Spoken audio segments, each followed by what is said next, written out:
Oi, gente, tudo bem por aí? Deixa eu levantar um pouquinho aqui. Faz um barulhão aí, né? Bom dia, boa tarde, boa noite, bem-vindos ao Toque de Clay. Nós vamos ler 2 Samuel, capítulo 6. Tá bem de manhãzinho aqui, tá bem cedinho. Eu gosto de gravar cedinho para poder conseguir postar para vocês. Na verdade, eu tô gravando de madrugada, à noite, lá para meia-noite, por aí. Mas ontem teve festa aqui no condomínio, tava muito barulho. Eu até arrumei o meu barraco todo aqui, meus fios tudo. Mas não deu para gravar, tinha festa ali, tava muita gritaria. Aí eu fui dormir e acordei agora de manhãzinha para gravar para vocês. E é isso, vamos gravar no silêncio da manhãzinha, madrugadinha. Daqui a pouco vai aparecer o sol ali, espero, porque tá muito frio aqui, tá, gente? Tá muito frio. Aqui em Porto Alegre, no sul do país, no sul do Brasil. Tô falando Brasil porque descobri que estamos em quase 100 países pelo Spotify. Muito obrigado você que tá aí do outro lado, em vários países. Estamos em 85 países pelo Spotify. Obrigado você que tá ouvindo a minha voz. Em 85 países. Um sonho do Toque de Clay, um sonho chegar na China. Tô tomando um cafezinho aqui, gente, para dar um up. Obrigado você aí, ó, dos 85 países que eu nem sei onde ficam. Na verdade, agora sei porque eu fui olhar. Parabéns para nós, 85 países que essa voz está chegando. Chorei ontem, me emocionei muito com essa revelação. Na verdade, eu estava falando com uma colega lá, uma pessoa me contou um testemunho do Toque de Clay e eu fui dar uma olhada. E tive essa grata surpresa. Eu sabia que estávamos em 37 países, estava muito feliz. Quando eu cheguei lá 85, eu rodei, atualizei, eu olhei, não estava sem acreditar, assim. Gente, 85 países é muito país. Nossa, mas vamos lá, que a minha voz alcance aonde os meus pés nunca alcançarão. Que a minha voz leve a palavra purinha, purinha de Deus aqui no seu coração. Hoje vamos falar uma coisa muito legal, assim, né? Muito legal. Eu tava fazendo a capa aqui, eu não terminei ainda, mas vou fazer. O jeito certo de fazer a coisa certa. Esse é o tema dessa devocional. O jeito certo de fazer a coisa certa é o tema desse capítulo aqui. Mais uma vez, pera um pouquinho, eu já tô invocada com som. Será que é só eu que invoco com som? Tem que harmonizar e não incomodar, né? Mais uma vez, Davi reuniu os melhores soldados de Israel, num total de 30 homens. Levou-os à cidade de Balaá, em Judá, para pegarem a arca da aliança, que tem o nome do Senhor Todo-Poderoso, que se assenta no seu trono, entre os querubins. Colocaram a arca num carro de bois novo, e tiraram da casa de Abinadab, que ficava no monte. Uzá e Aiô, filhos de Abinadab, guiavam o carro, que carregava a arca. Aiô caminhava na frente. Davi e todos os outros israelitas dançavam e cantavam com todas as suas forças, em louvor a Deus, o Senhor. Eles tocavam harpas, liras, tambores, castanholas e pratos. Vamos dar uma paradinha aqui rapidinho. É pequenininho hoje, tem 23 versículos, se eu não ficar conversando muito. Não, mas vai ser rapidinho, ó. Vamos parar aqui. Aqui nós começamos assim, ó. Davi, ele virou rei de Israel. Antes ele era rei só da área de Judá lá. Agora, com aquela confusão toda, mataram Abner, mataram o filho de Saul, né, lá, fizeram aquela loucurada toda e tal. Ele virou rei de Israel todo, como Deus já havia falado que seria, né? E agora ele, como rei, a primeira atitude dele foi pegar a arca que estava lá na casa de Abinadab. Muito tempo atrás nós lemos que a arca tinha ficado parada lá. E ele foi buscar a arca. Ele falou, a arca tem que ficar na capital de Israel, que era Jerusalém. E ele foi buscar. Só que ele, por uma empolgação, por uma vontade de fazer o que é certo, por isso eu coloquei esse título aqui. Toda hora esse negócio que tá atualizando. Eu coloquei esse título aqui, né? O jeito certo de fazer a coisa certa. Deus gosta que você faça as coisas certas do jeito certo. Tem um jeito certo para fazer tudo. Você pode fazer de um jeito errado, mas tem um jeito certo para fazer a coisa certa. Sempre tem um jeito certo para fazer a coisa certa. E ele pegou a arca e colocou em cima de um boi, de um negócio de boi que eles usavam, novo, tudo, e colocou os 2 filhos de Abinadab ali na frente. Aiô e... como é que é o nome do outro? Uzá. Essa atitude de fazer isso estava errada. Não era o jeito certo de carregar a arca. Esse jeito de colocar as coisas em cima de bois era o jeito que os filisteus faziam. Eles faziam isso. Lembra quando eles pegavam a arca e foram devolver, porque a arca estava causando tragédia na cidade deles? Eles colocaram a arca nos bois e mandaram devolver a arca. Isso era o jeito dos filisteus, do povo mundano, de outra raça de gente, de outras tribos. Não era o povo de Israel. Deus, lá em Números, quando nós lemos o livro de Números lá atrás, quem está acompanhando o Toque de Clyde deve lembrar. Deus falou, a arca deve ser carregada no ombro dos levitas coatitas. Sempre. A arca deve ser dele, mandou fazer aquelas ripas de ouro pesadas, sempre nos ombros. Ele mandou fazer minimamente explicado como seria, tal. Lá no Êxodo a gente ouviu ele explicando passo a passo de como seria fabricado aquilo tudo para ser carregado nos ombros. Aqui Davi, numa euforia, colocou no carro de bois porque era mais rápido, mais fácil, né? A modernidade é uma bênção, por isso, glória a Deus que estamos nessa era. A modernidade é uma bênção, mas nesse caso aqui, Deus queria que fosse feito do jeito que Ele mandou, porque eles estão no Velho Testamento, né? Nós, graças a Deus, estamos no Novo, mas eles estão no Antigo Testamento, e era para ter sido trazido a arca nos ombros dos levitas e não no lombo dos bois, né? E aqui começou um momento difícil, né? E eles vinham, né, no boi, Uzá e Aiô vinham carregando, né, guiando os bois, e Davi e a galera vinha dançando, cantando um monte de instrumento, numa felicidade danada, até aqui, versículo 6. Quando chegaram no campo de descarregar cereais, que pertencia a Nacon, os bois tropeçaram.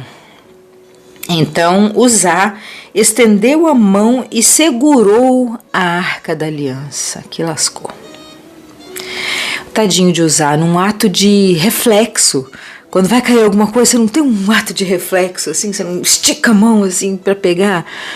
É muito difícil alguém que não tem um reflexo. Só se tiver algum tipo de comorbidade, né, de alguma comorbidade que você não tem um reflexo. É bem natural, é natural mesmo, é reflexo. Ele, com certeza, né, ele estava carregando a arca, num ato de reflexo, ele esticou a mão e encostou no que é sagrado. E Deus, lá nos outros, né, nos outros livros, ele fala que não pode encostar no que é sagrado. O que é sagrado não pode ser encostado. E aqui, essa frase que eu estou falando, que não pode encostar no que é sagrado, daria uma série de mensagens. Só para você ter uma ideia dessa frase, quando Jesus vem, ele fala que nós somos santos. Sabia que você é santo? Você é um santo. Você é um santo. Só de você saber agora isso, que você é santo, Jesus falou que você é santo. Imagina o tanto de coisa, o tanto de palavras, o tanto de revelações, o tanto de coisas que a gente pode falar sobre isso, né? O tanto de podcast que pode render saber que você é santo. E aqui, ó, usar num ato de reflexo, ele segura, ele encosta a mão no que é santo. E aí? Ó, Uzá estendeu a mão e segurou a arca da aliança. O Senhor Deus ficou irado com Uzá por sua falta de respeito de encostar no que é santo e o matou. Por sua audácia, por sua indelicadeza, por sua falta de respeito com as coisas que são santas, ele matou, ele morreu por ter encostado no que é santo. Por isso que eu tô falando que dá muitas mensagens, dá muito pano pra manga aqui, essa situação aqui. Dessa situação, né, de você ser santo e não poder encostar no que é santo. Deus falou que não podia encostar, não podia nem olhar. Lembra de um pessoal lá, os dois que foram olhar lá o que tinha dentro da arca, eles morreram também. E agora usar num ato de reflexo encostou na arca. Já estavam errados de levar a arca no boi, nos bois e não nas costas dos levitas coatitas. E aí agora usar, infelizmente, né? Estava todo feliz, com certeza, carregando a arca, pela honra, né, de poder carregar a arca. Mas enfim, ele encostou na arca e Deus o matou. Uzá morreu ali mesmo, ao lado da arca. Davi ficou furioso porque o Senhor, na sua ira, havia castigado Uzá. Assim, até hoje, aquele lugar é chamado de Perez Uzá. Deve significar Uzá pereceu ali, né? Então Davi ficou com medo de Deus, o Senhor, e disse: E agora, como é que poderei levar comigo a arca da aliança?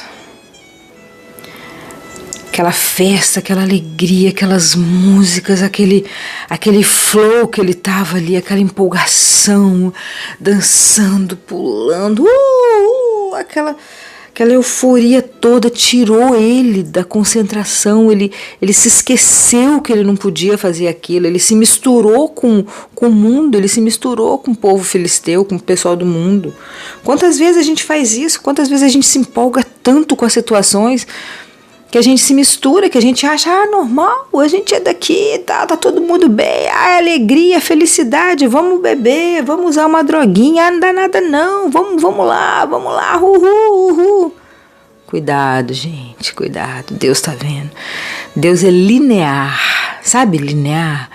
Deus é o mesmo de Gênesis a Apocalipse, Deus não muda nunca. Deus não muda nunca. Nós já estamos em 2 Samuel e desde lá do começo ele falou: não vai tocar no que é santo, não pode tocar no que é santo. O santo é separado, não pode. Tem que ser carregado no ombro dos levitas coatitas. São levitas específicos para carregar. É tudo muito organizado, é tudo muito certinho, é tudo. Eu vou colocar a capa aqui de novo. O jeito certo de fazer a coisa certa. Deus gosta disso. Tem um jeito certo para fazer tudo. Nós é que damos um jeitinho para fazer diferente, mas tem um jeito certo para fazer tudo. E é isso que Deus gosta, é isso que Deus quer da gente nesse dia. O maná do dia, o maná desse momento que você está assistindo, isso é esse. Um jeito certo. Faz o que é certo, faz o que é justo, faz o que é correto. Porque dá certo. Se é um jeito certo, é porque vai dar certo. É isso. E Davi perguntou: e agora? Como que eu vou poder levar a arca da aliança? Davi ficou meio em transe. Davi se desesperou ali, né? Assim Davi resolveu que não ia levar a arca para a sua cidade de Jerusalém. Em vez disso, ele mudou de direção e levou a arca para a casa de Obed-Edom, que era na cidade de Gate. A cidade de Gate é lá na cidade do gigante lá, que ele matou, né? A arca da aliança ficou ali por 3 meses. E o Senhor abençoou Obed-Edom e a sua família. Então, aonde a arca ficou, né, foi abençoado. Davi... vamos aprender um pouquinho aqui rapidinho. Tô falando demais já, né? Davi percebeu que ele estava empolgado demais, eufórico demais com tudo que ele estava fazendo. Deu M, né? Deu merda. O rapazinho morreu ali por toda aquela confusão, ele se sentiu responsável por tudo aquilo. E aí ele falou: vamos parar, vamos parar. Pega essa arca, leva lá para Gate, vamos parar. 3 meses ele ficou parado. O que a gente aprende aqui? Quando tá dando tudo, você tá na euforia, tá naquela felicidade, tá dando tudo certo, daí dá um problema, deu erro. O cara morreu, deu problema na sua vida, para. Respira, para tudo que você tá fazendo, para, fica 3 meses parado, dá um tempo para você pensar, para você se organizar, para depois começar de novo. Dá um tempo, é isso que Davi fez. Ele colocou a arca lá e deu um tempo. Ele deu um tempo de 3 meses. Davi resolveu não levar a arca, não concluir o plano dele, a missão dele era levar para Jerusalém. Não, parou tudo. Deu merda aqui, o Uzá morreu, eu fiz tudo errado, eu comecei errado, eu coloquei no boi, fiz tudo errado ali, me empolguei, me dancei, fiz tudo errado. Vamos parar. 3 meses ele deixou lá. Deus abençoou a cidade onde a arca ficou, que ele estava falando assim, deu certo, é isso que eu quero, eu vou abençoar quem ficar com a arca. Deus abençoou a família que recolheu a arca. O rei Davi soube que por causa da arca o Senhor havia abençoado a família de Obed-edom. E tudo que ele tinha, tudo que essa família tinha foi abençoado. Deus falou, tá certo, você fez bem. Eu vou abençoar tudo aqui para te falar. Davi, deu certo, para, tá dando tudo errado, para tudo, para todas as contribuições, para todas as doações, estanca tudo, para tudo, respira, pensa, busca a minha presença, depois você retorna. Davi ficou sabendo que tudo que estava acontecendo lá estava dando certo, então tirou a arca de Obed-edom e com uma grande festa ele levou para a cidade de Davi, para Jerusalém. Depois, os homens que carregavam a arca deram 6 passos. Davi ofereceu a Deus em sacrifício um touro e um bezerro gordo. Aí sim, Davi começou a fazer as coisas certas. Aí sim, a arca foi carregada nos ombros, como Deus falou lá em Números, que deveria ser carregada sempre. E oferecido sacrifícios, Davi fez tudo certinho, um touro, um bezerro oferecido. Davi vestindo manto sacerdotal de linho, de rei,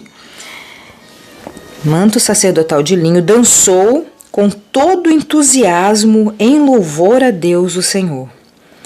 E assim ele e todos os israelitas levaram a arca da aliança para Jerusalém, com gritos de alegria ao som das trombetas.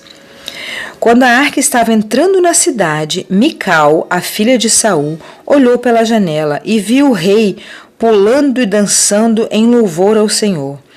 Então, ela sentiu por ele um profundo desprezo. Lembram de Mical? Mical, filha de Saul, ele pegou 200 crepúsculos, pelinhas de fimose, era 100 que o Saul pediu, ele pegou 200, e depois ele foi fugido de Saul, daí ficou fugido, aí Saul deu ela para casar com outro, e daí Saul pediu ela de volta, o marido dela saiu chorando atrás dela, aquela confusão toda de Mical, né? Agora Mical estava na janela olhando a arca chegar, ela era rainha, né? Era uma das rainhas, né? E quando ela viu a arca chegando e Davi dançando, feliz, alegre, imagina, Davi já tinha passado por tudo isso, viu Uzá morrendo, viu que ele tinha errado. E agora ele estava, feliz, dançando, alegre. E ela olhou para ele, sentiu nojo, sentiu desprezo, odiou ele. Levaram a arca e a colocaram no seu lugar, na barraca que Davi tinha preparado para ela. Então ele ofereceu a Deus, o Senhor, sacrifícios que foram completamente queimados e ofertas de paz. Quando acabou de oferecer o sacrifício e as ofertas, Davi abençoou o povo em nome do Senhor, Todo-Poderoso. Depois deu a cada homem e a cada mulher de Israel um pão, um pedaço de carne assada e passas. Em seguida, todos foram para casa. Davi voltou para casa a fim de estar com sua família, e Mical, a filha de Saul, saiu para encontrá-lo. E ela disse: "Que bela figura fez hoje o rei de Israel", com ódio assim, sabe? Parecia um sem vergonha, mostrando o corpo para as empregadas e para dos seus funcionários. E Davi respondeu: "Eu estava dançando em louvor ao Senhor, que preferiu me escolher em vez de escolher o seu pai e os descendentes dele, e me fez líder de Israel, seu povo, pois eu continuarei a dançar em louvor do Senhor e me humilharei ainda mais diante dele. Você pode pensar que eu não sou nada, mas aquelas moças de quem você falou vão me dar muito valor. E Mical, filha de Saul, nunca teve filhos. Vamos conversar um pouquinho sobre isso aqui e vai ser rapidinho. Olha só, ela olhou da janela e viu o rei Saul com aquelas roupa de sacerdote normal, roupa dos funcionários. Ele não estava com aquelas roupas real, com a coroa vindo na frente, todo maravilhoso. Ele não estava assim. Ele estava no meio do povo, ele estava dançando, ele estava festejando, porque dessa segunda vez deu certo. A segunda glória foi maior do que a primeira. A primeira deu ruim, a primeira Uzá morreu, a primeira ele imitou as pessoas do mundo, os filisteus, colocou a arca lá, fez tudo errado, deu ruim. Teve que ficar 3 meses parado, pensando, raciocinando, pedindo perdão, se reorganizando para dar certo. Na segunda vez ele estava numa euforia e ele queria comemorar com todas aquelas pessoas. Ele queria comemorar com aquela vitória de trazer a arca de volta, né, para a cidade de Jerusalém. Ele estava muito feliz e ele estava no meio do povo que ajudou, da alegria, feliz ali no meio daquela galera. Davi era um cara humano, Davi era humilde, Davi era rei, tinha muita sabedoria, tinha muita direção de Deus, mas ele era simples, ele não era uma pessoa soberba. Mical era soberba. Ela olhou lá da janela e sentiu nojo, porque ele estava no meio do povo. Ela tinha aquela soberba do pai, que tinha que ser rei, tinha que ser... Ela era essas menininhas que você vê por aí, essas mulheres que são sempre assim. Eu sou da High Society, eu sou muito finíssima, eu não posso fazer isso. E vive naquela prisão daquela alta sociedade que não pode nem se mexer, que tudo tem uma regra. Sabe essa gente que é presa, que é aprisionada nessa situação? Mical, ela vivia ali presa naquela janela. E como um castigo por ela ter ofendido uma pessoa que estava adorando a Deus livremente, que estava se entregando completamente a Deus como Davi, livre de toda a carcaça, de toda a coroa, de toda daquela pose. Ele estava realmente adorando a Deus com sinceridade. Ela foi castigada e Mical, filha de Saul, nunca teve filhos. Isso aqui era um grande castigo naquela época. Nosso Deus, isso aqui era o pior castigo que uma mulher poderia ter. Isso é triste, né? Não seja soberba, não seja uma pessoa que vive enclausurada em cima de uma janela, olhando para baixo e julgando as pessoas. Porque você pode ser castigada e nunca ter as coisas que você realmente precisa ter. A paz. Beijão no seu coração e até amanhã.